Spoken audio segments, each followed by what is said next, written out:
Hello everybody. Today we are going to learn about surface reflectance and in particular a term called BRDF.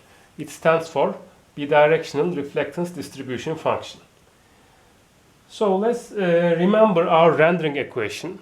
The rendering equation states that the radiance from a point x, so this is the wavelength term, the radiance at this wavelength lambda from point x along this direction WO is equal to the sum of two terms.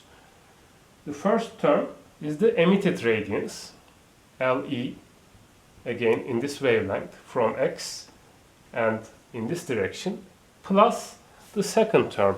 The second term is the one that contains our integral. Okay, so let's remember. This is a hemispherical integral. The hemisphere surrounding the point x.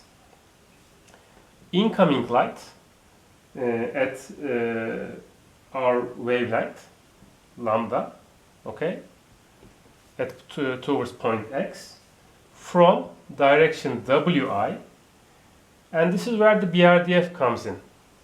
Our BRDF for this wavelength, okay, lambda, x for this point, for this incoming direction, and for this outgoing direction.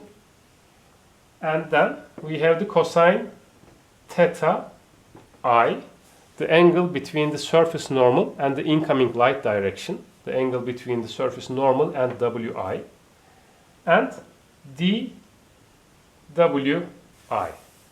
Okay, so this is known as the rendering equation. We have talked about this one before, and this part represents the reflectance.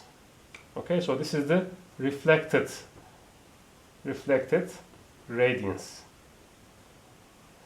Now the BRDF is represented by this function, this f. So it is a function of multiple terms. It's a multidimensional function. First of all, it's a function of wavelength. So a point x can have a different BRDF for different wavelengths. Also, it's a function of position x. Okay, it's a function of incoming direction and outgoing direction.